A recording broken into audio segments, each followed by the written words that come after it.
Welcome to the Financial Legacy Podcast. I am your host, Maria Ellis. On every episode, I will bring you my perspective and the perspective of my guest on financial and estate planning topics. Here at the Financial Legacy Podcast, we are changing lives one person at a time by helping create your own financial legacy. To connect with us, log into financiallegacy.live for your complimentary consultation. Today, we're going to be talking about how we could help landlords and developers maximize their return on income, what we call NOI. Right, Charles? Correct. So, welcome to the show. Tell us a little bit about your company and what inspired you to create it. Yeah, sure. Well, Maria, I appreciate being a guest on your show. I'm a fan. Thanks for the opportunity. So I founded ePropertyCare 3 years ago to really address my own personal problem. You know, I had an out-of-state rental property portfolio and needed a way to better manage it remotely. And I found that there was no good technology solution available. So I literally had to pay someone to hand off the key. I'm like, there's got to be a better way to help me be more efficient in managing these assets. So I did a bunch of research, and turns out there's nothing there that really met my use case. I'm like, you know what? I bet there is a lot of people out there like me that have rental properties and small portfolios that could use some help and could use technology to like make a difference. So that was really the impetus for the founding of ePropertyCare. Yeah, don't they say that whenever there's a need, that's what creates creativity, right? It's an inspiration. Absolutely, solve my own problem. So we kind of ePropertyCare has kind of evolved since we started, because initially we kind of saw it as how do we use technology to give easy access to maintenance and repairs, so that I could let a handyman into a property remotely, to get things done. So I'm not having to coordinate schedules between tenants and the service providers. As a realtor, I can tell you that's always very challenging when you have many people involved, right? Trying to make things happen. Absolutely. So that was the initial kind of focus. But then we realized that, the real product is the smart home tech. Being able to have a platform to remotely control, manage, and monitor rental properties. That's really the aha moment. So we kind of pivoted our focus towards deploying these smart building solutions to like landlords and developers and like multifamily operators. So that's how the company's kind of evolved over the last 3 years. So in terms of what the services that ePropertyCare provides, I understand some of them are not only the technology that is associated with better management of the building, but also access control, water leak detection, which is so critical, right? You don't want to have expenses that are not anticipated. A smart temperature, again, to minimize expenses in that area. Security, smart lights, landlords, and for developers and landlords, that really contributes to the bottom line. So tell us a little bit more about it. Yeah, sure. So I'd say for the average landlord, there's really three key use cases. The first is water protection. So water protection is important because water is the biggest source of insurance claims out there. So a lot of landlords will get hit with a water claim or a leak that leads to a bunch of like negative downstream effects, mold and wasted water. So the first part of our solution detects those burst pipes, those running toilets, those leaks, and allows you to take remote action. That's important because you now know about it immediately in real time versus waiting for a tenant to report it, which in many cases it's way too late by then. Yeah, and that creates mold if it isn't taken care of right away, and mold is very difficult to get rid of, correct, and expensive. Absolutely, no landlord wants to have to go through that. So that's to avoid that. Right. The second area of the platform is smart temperature. So a lot of cases, especially now that we're in the wintertime here, in cold climates, getting the heat out calls. Those are the things that landlords dread the most, because they get that call in the middle of the night over the weekend, and they got to take immediate action. So our solution basically uses analytics to determine when a thermostat's not performing well. So it could say, you know what, Maria, your heating system's not operating very efficiently. Here's an alert. Go check it out, get it serviced before you have that middle of the night failure. Right. So that allows landlords to be very proactive in their maintenance and to minimize those late night weekend calls. Yeah, because not only be where it is just not enough heat in the apartment building, but also too much heat, right? So what people I know they do is they just open the windows, and then your cost increases as a landlord, as a developer, right? Absolutely. And the other part of the temperature solution is kind of remote control of the thermostats. So being able to set like mins and maxes that someone could run a thermostat. So if a landlord's paying for including heat, you're right. The tenant has no incentive to conserve energy. So now landlords could limit the range, obviously within the legal requirements of the state or the city. But now you have control and protection, and to eliminate waste. And when that property goes vacant, you can now set it to away mode. So in case they leave the heat blasting, that across hundreds or thousands of units, that adds up to a lot of money of like wasted electricity and wasted NOI for landlords. Yeah, and many of the buildings in New York City, especially the high-end buildings, the electricity is part of their monthly maintenance. So again, that's another way of the board be able to control and minimize expenses, which in turn serves their client base, right? All the owners of that building, whether it's a co-op or New York City, as you know, we have co-ops and we have condominiums. So yeah, that's part of the fiduciary responsibility that the board has to, run the building as efficiently as possible. Absolutely, lower the HOA dues. Everyone likes that, and right. And the final part of the solution is access control. So going keyless, and this is especially important during COVID times because on the tenant turn days when you have 1,000 tenants coming by the office to pick up a new key, you want to avoid those interactions. And now with our solution, you could go fully digital.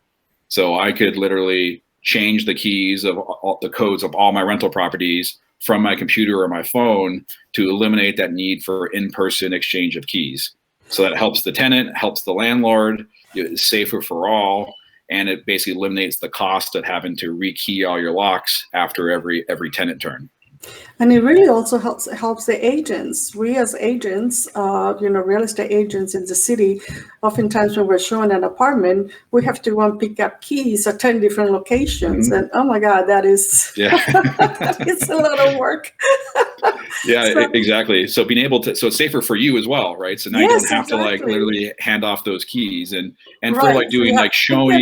You have to return them, and if the client doesn't show up, I mean, that's sort of being a wasted trip. But so that's very important. Who is your ideal client then, Charles? Who do you consider to be your ideal client? Yeah, so this has evolved over time, Maria. So initially I was targeting people like myself, landlords that had some 3-family buildings, single-family rentals that just needed some help. But as we started winning more landlords, we got to the bigger landlords, people who have dozens of buildings. And then we got into the mid-sized developers, people who are building like apartment buildings and other complexes that wanted to integrate smart home tech as an amenity. So now I'd say our ideal client is both mid-sized property management companies as well as like mid-sized developers, so people that are building 50 to 500 units that want to incorporate smart building technology. I'd say we're starting to make some inroads at the large owner operators, people who own tens of thousands of doors. So that's kind of the progression that we've been on. But really the solution could scale from a single family landlord to a multi-thousand unit owner operator. So that's what's nice about the platform. Yeah, because it could be applicable to any of those situations, right? And I'm thinking, for instance, also of landlords that own, 100 different buildings, but not each building has 100 units. So, I mean, a building could be a building that has 10 rental units, but if you work with that particular landlord who has many buildings, that could also be an ideal client, correct? Because you're looking then at a total number of doors. Yeah, absolutely. Because it allows you to have a 3-family here, a 10-family there, a 100-unit over there, and control it all from the same app. And that's really the power of it. It's not just for big, large buildings. Right. Good. So what are your geographic areas? Are you nationally at this point, or what is your geographic area? currently? Yeah, so right now we have customers in 23 states, including New York. So we're not really limited in our geographic area. It's really where the clients take us, because a lot of these like owner operators, they have their own electricians and locksmiths. So if they said, you know what, I want to deploy this to my properties in Nebraska, we could remotely support them, activate them, and get them all set up. So we're not limited, but we have the biggest presence in the Northeast. So we're based in Boston, but we support all the surrounding states, and we also have a presence in North Texas, in the Dallas area. Okay, well, what about Georgia and Florida? Yeah, so we have clients in Florida, okay. and we're bidding on some big projects down in Georgia. So we're not constrained geographically. It's more of where the opportunities take us. Okay, very good. Because I happen to work with those states as well very closely. I actually live in Riviera Beach, Florida. Okay. Yeah, we actually have a lot of snowbirds here in Massachusetts as well. Where the summers here escape down to Florida for the winters. Yeah, so we have a lot of clients that have our systems in both of their properties, so they can control and protect it while they're in the other location. Yeah, exactly. So I was able to play a little golf over the weekend. So that was nice. I miss golf. So good. So I'm glad that you have a good size coverage. So every client has different maintenance and cellular priorities. As an example, tell us a little bit about your relationship with some of the platforms that you have mentioned, such as the building automation platform, the alarm.com, the Point Central, Building 36. I mean, share a little bit about that relationship. Yeah, sure. So the technology platform we utilize is based on alarm.com. Alarm.com is a publicly traded company that's been around for over 20 years. So they have over 6 million doors and 90 million connected devices utilizing their platform. So it's kind of one of those battle-tested, stable, been deployed for many years types of platforms. Alarm.com has two subsidiaries. One is called Point Central. They've kind of customized the alarm.com platform for like large multifamily operators. So that's where they integrate with the property management software systems to enable full streamlined and automated use cases. Building 36 is a subsidiary that focuses on HVAC and water management. So we are actually the only dealer in the country that could support both platforms.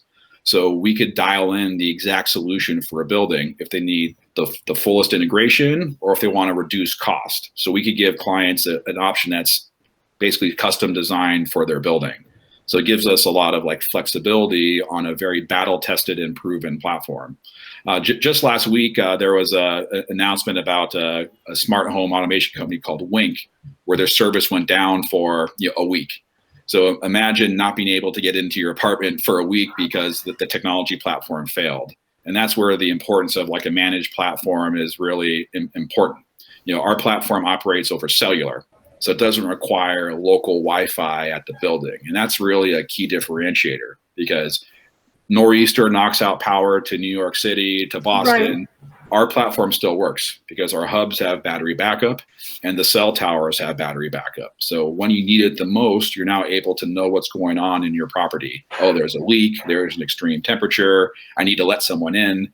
So that's really the value of the platform that we chose and that we work with.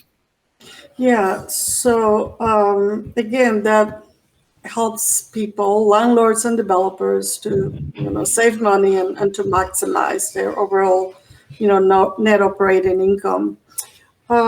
So eProperty is able to provide full service to clients ranging from family residentials to family multifamily buildings over 1,000 units. Tell us again a little bit more about how does it work? How does it contribute to the overall net operating income? I know you have already touched base on that, but I like to bring this in a very concise way, because we're going to be working with developers and landlords, and we want them to get that final bottom line. Absolutely, because net operating income is really the revenues of the property minus the expenses, and it's a universal currency for all landlords. So from a single family landlord to a 10,000 unit operator, they care about net operating income because if they could generate more net operating income, they could sell their investment at a higher price. Correct. So it translates directly to asset value appreciation. Correct. Now our platform impacts it in two ways. The first way is we could help landlords increase their top line revenue. So advertising a smart building, a smart apartment versus a dumb apartment, you could extract higher rents. And the example that we always cite is Invitation Homes. They're one of the largest REITs out there. They have like 80, 90,000 properties. They've implemented the Alarm.com platform, and they literally charge tenants $20 a month for access to the app. So they've found a way to monetize it because the demand for smart home was so high, they turned it into a revenue stream. So that's the first way. The second way is reducing costs. And this is the reducing costs is that will apply to every single landlord out there, not just the ones that have higher end properties, because there's really a couple ways that we reduce costs. The first is insurance costs. So our water protection solution will lead to insurance savings in many cases. So we work with several insurance carriers that say, hey, if our solution is installed, they'll apply credits to the policy. So that basically could pay for the cost of deploying the solution. The other is, and we talked about this a little earlier, is energy costs. So for landlords that provide heat or have common area heat, you can now have a tighter control of energy usage and awareness. So you can reduce your utilities. And then the third way is repairs and maintenance.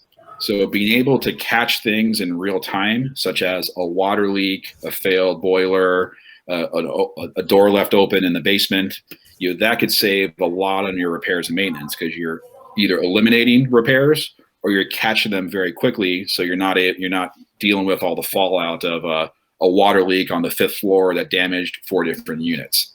So the revenue at the top line, and then the cost savings and the repairs and maintenance decreases, that leads to a big spread in net operating income. So that's kind of a quick summary of how we impact that. Yeah, I think that's pretty concise. I think that our clients will understand that. Of the benefits, 3 primary benefits, again, to repeat, where if they do utilize your system when they're actually applying for insurance, because they have your system, they're going to be getting some credit and therefore reduce the overall cost of the insurance policies. Number 2 is the control of energy costs, right? Because of the regulation, the thermostats and whatnot. And number 3 is the reduced repairs and maintenance costs because of all the controls that are involved. So we could see some very tangible results on that, in addition to potential revenues that they may have by, being able to provide these smart homes plans to their existing client base. Yeah, I forgot one, Maria. Going keyless, saves a lot of that wasted time. Exchanging keys, rekeying locks, lockouts. So that's another one that is really useful, especially in a place like New York, where you have like big buildings, hard to get around. Handing off keys is not convenient. So the keyless thing is also saves a lot of like operational costs and locksmith costs. Yeah, and even in the large size buildings, that's also big savings, even though they may have a doorman and a concierge desk and everything else. It's still labor reduction by going keyless. So thank you for bringing that up. So of all the benefits, I, as a landlord, as a developer, I'm going to say to you, Charles, this sounds exciting. Tell me, what is the cost? How much am I going to have to pay for that service? Yeah, sure. So the hardware we utilize is actually industry standard hardware. So a lot of our competitors have like custom hardware that's like really expensive. So we use locks from Kwikset, Schlage, Yale. We have industry standard thermostats. So the hardware is actually just a little more expensive than the standard dumb stuff. So the hardware is actually quite affordable. Now the service cost depends on what people are deploying. So to give you a price range, we could go from about $5 a unit per month to about $15 per unit per month, depending upon the level of integration and the products that they utilize. One benefit of our platform for large landlords is the property management integrations. So this will tie into Yardi, Appfolio, RealPage, and other like major property management systems, so that when you have those 1,000 tenants turning over, it automatically handles everything. You don't have to worry about programming codes, deleting logins. It's all integrated. So we kind of give landlords the ability to choose their level of engagement, choose the right system components they need for every building's going to be different. Right. So some might just need temperature, others might need locks, others might need everything. So we're modular in that we allow landlords to pick and choose what they need and pay for what they need, versus paying for overhead. So that will be important to actually schedule an appointment and have a consultation about what they actually need and how they can improve their existing processes. My next question to you was going to be about the integration of the property management and the various systems. Could you just describe a little bit the difference between, let's say, Yardi versus, RealPage? Yeah, sure. So when landlords get to like a bigger size, because as an owner of a few, like 4 rental properties, I don't need PMS software. Right. But if you have 10, 20, 100, 1,000 units, that's when people start to find a lot of value in having like the property management software platforms. So that basically streamlines a lot of your resident interactions, your work orders, your turns, etc. So we actually, work with like all the major ones, Yardi, Appfolio, RealPage, and others. And what that allows is a couple of like key use cases. The first is move in, move out automation. So now when that tenant moves out, the system knows through the PMS platform that, okay, Maria's moving out of unit number 2, right. Delete her codes, delete her app login.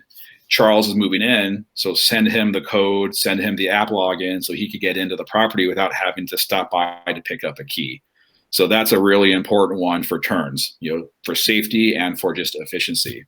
The second is for work orders. So now instead of having to like pick up a key from the office and go to the unit and bring it back, a temporary code is created for a new work order so that only works for the duration of that work order. So now the resident doesn't have to worry about, is that person going to come into my property later? They know that code only works for the duration that the work order is open. So it's safer, it's secure, and it saves that trip back and forth. And then the third major one is unintended showings. So this is a really important one that's gaining a lot of traction in COVID times. So now a prospective resident who wants to see a unit in an apartment could now register and validate their identity and then be assigned a temporary code that will get them into the building door, and get them into the elevator, get them into the unit door, so they could do these unintended showings and automatically follow up with them afterwards. So it's a way to basically make agents' lives a lot easier from having to run around town to show prospective people apartments, and it's safer for all. Yeah, and there are restrictions that are associated during COVID time as well. So I was not aware of that service, so that's really good. Thank you for sharing that. Yeah. So really, the platform works equally well on all those different platforms. So we don't have a preference. It's more of what the property manager or the owner is comfortable with. Okay. Where they don't have to change their workflows or their processes because it seamlessly integrates. They don't have to become a technology expert. That's the biggest or the biggest concern I get from people is, do I need to become a tech geek in order to do this stuff? The answer is no. You can keep in your same processes and just have all these benefits realized automatically. Good. Well, thank you for all that information. I will definitely, pass this along to all of our landlords and developers and see if we could, how best we could be of service to them. In the meantime, one final question that you may or may not be prepared to answer, and that is, if you have not chosen to be into smart building technology, what are the careers you have chosen? Yeah, well, I actually started my career in semiconductor. So we literally, spent 15 years at Texas Instruments, Analog Devices. Yes. So I was never really a real estate guy, but the real estate bug was in my blood. So my parents were into real estate. They owned rental property. They kind of encouraged me to get involved in real estate at an early age. So through my tech career, I would move to a new location. I'd buy a property. I'd rent out the rooms, and when I move, I would rent out the whole thing and repeat the process. So kind of my tech career led to the development of my real estate career. And then I got to a point where I'm like, you know what? I think there's a good opportunity here. I'm just going to go full time in this. I think so that's kind of where I am. So I kind of got drawn to real estate through my upbringing and my genes, but I'm a tech guy at heart. So we literally built the chips that go into a lot of these smart home components. So I kind of feel that I'm where I'm supposed to be right now. Yeah, so exactly. So you've been able to combine the technology with your love of real estate. So that's wonderful. So thank you again for this opportunity of chatting with you. And thank you, the audience, for joining us at the Financial Legacy Podcast. Here with me, Maria Ellis, and our guest, Charles from ePropertyCare. So any final words you may want to say, Charles? No, I appreciate the opportunity, Maria. And if people want to learn more about us, they could go to ePropertyCare.com, and there's links on there to schedule a consultation if anything you heard today sounds interesting and you want to explore it for your building. So thank you for the opportunity, Maria. Thank you again. Be well. Okay, bye. Bye-bye.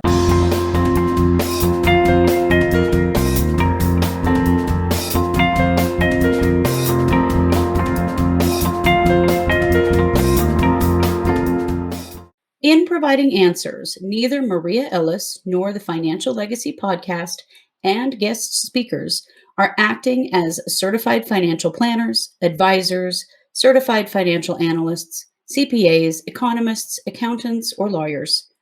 Neither Maria Ellis or the Financial Legacy Podcast and guest speakers make any recommendations as to any specific securities or investments.